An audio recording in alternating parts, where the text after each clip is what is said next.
President Trump held a televised Antifa roundtable at the White House, and it's already dividing the country even further. To his supporters, it was a show of strength. To his critics, it was the moment dissent officially became domestic extremism. Let's fact-check what actually happened and what both sides say is coming next. Trump sat down with Attorney General Pam Bondi, DHS Secretary Kristi Noem, FBI Director Kash Patel, and a group of conservative influencers who've claimed they were attacked by Antifa. From the start, the tone was militant. Trump vowed to be very threatening towards Antifa and promised to look very strongly at those who fund them. Noem compared Antifa to MS-13, ISIS, Hamas, and Hezbollah. Supporters cheered, critics called it political theater.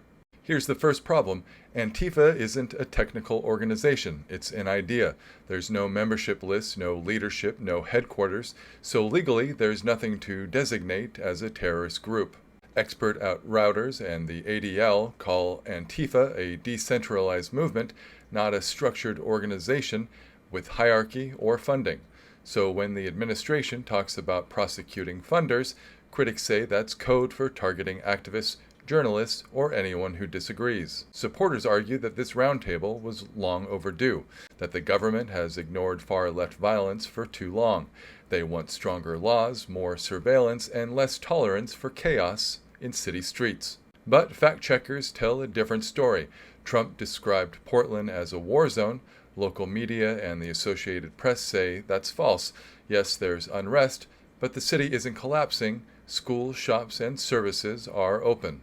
Critics warn this isn't about safety, it's about silencing opposition. Because once you brand a movement terror, you can justify almost anything. Surveillance, bank freezes, or even arresting protesters. And it's already happening. Courts have blocked National Guard deployments to cities like Chicago, saying the legal justification just isn't there. Civil rights lawyers say it's the canary in the coal mine, that future protests could be criminalized under the same logic. There's also free speech alarms going off. During the roundtable, Trump nodded along as guests called for prosecuting flag burning. That's already protected by the Supreme Court under Texas v. Johnson, so what would those prosecutions really target? Speech, symbolism, and dissent. Meanwhile, the fallout has already started. Rutgers professor and anti-fascism scholar Mark Bray is repeatedly leaving the country after being labeled an Antifa sympathizer. Academics warn this could chill entire fields of research. So here's where the split really lies. Believers see this as restoring order. Critics see it as laying the groundwork for suppression.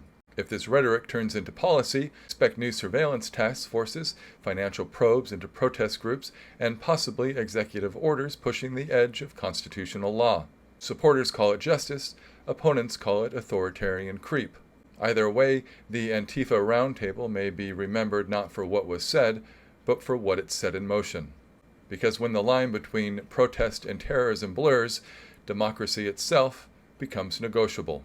But as always, did I miss anything? If so, let me know down in the comments, and we'll go from there. I'm Ben Powers. Thank you for your time.